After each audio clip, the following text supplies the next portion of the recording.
प्रकाश नारायण जो कि संपूर्ण क्रांति जिन्होंने लिखा, उनके विषय में, उनकी रचनाओं के संदर्भ में, उनके अपने जनताओं के प्रति समर्पण की भावना जो है उसके संदर्भ में किस प्रकार का भाव रहा, उसका विस्तारपूर्वक विश्लेषण किया जाएगा शुरुआत में भूमिका के क्रम में।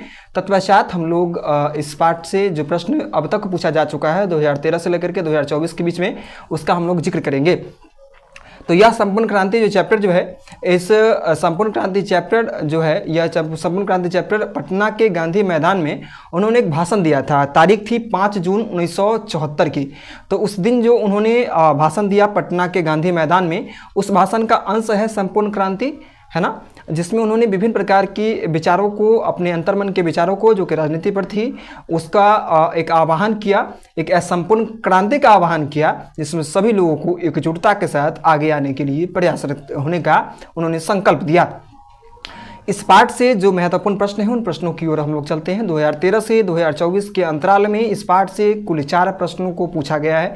उन 4 प्रश्नों में से प्रथम प्रश्न आपके बीच में ये रहा कि जयप्रकाश नारायण के अनुसार डेमोक्रेसी का शत्रु कौन है। डेमोक्रेसी अर्थात लोकतंत्र। तो डेमोक्रेसी का शत्रु कौन है, तो लिखेंगे जयप्रकाश नारायण के अनुसार डेमोक्रेसी का शत्रु वैसे लोग हैं जो जनता पर गोलियां चलवाते हैं, जनता पर लाठीचार्ज करवाते हैं और जनता के हक का हनन करते हैं। तो वैसे लोग जनता के और कहीं ना कहीं डेमोक्रेसी के शत्रु हैं। इसके पश्चात अगला इंपॉर्टेंट प्रश्न है कि भ्रष्टाचार की जड़ क्या है। क्या आप जेपी के विचारों से सहमत हैं? इसे दूर करने के लिए क्या सुझाव देंगे?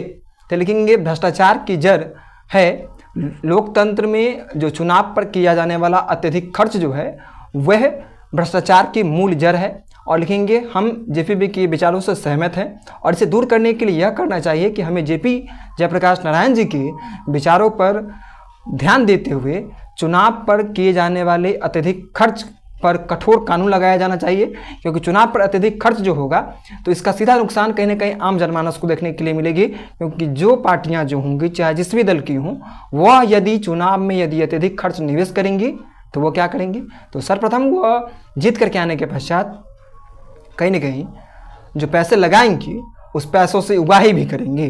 तो कहीं ना कहीं तब सत्ता पक्ष सत्ता को एक बिजनेस के नज़रिए से देखा जाने लगेगा।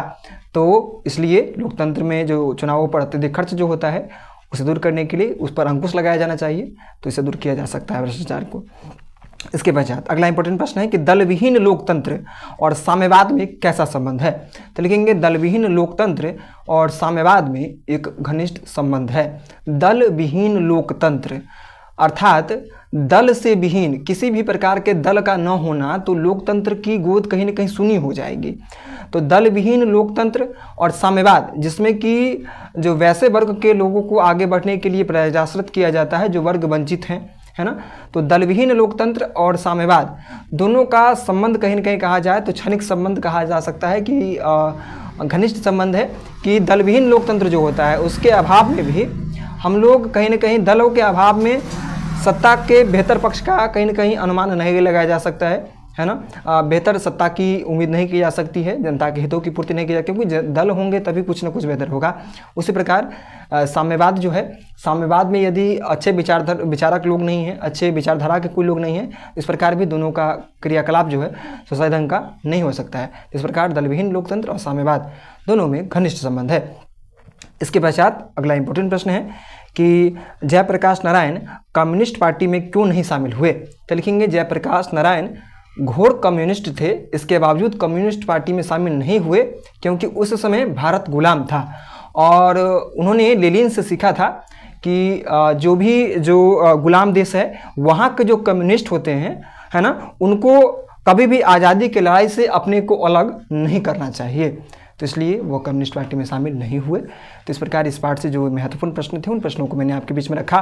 आप लोग दिन रात मेहनत करें, अपने माता पिता के सपनों का साकार करें। ये मंगल प्रार्थना आप सबके लिए माँ सरस्वती भगवती से करता हूँ। धन्यवाद।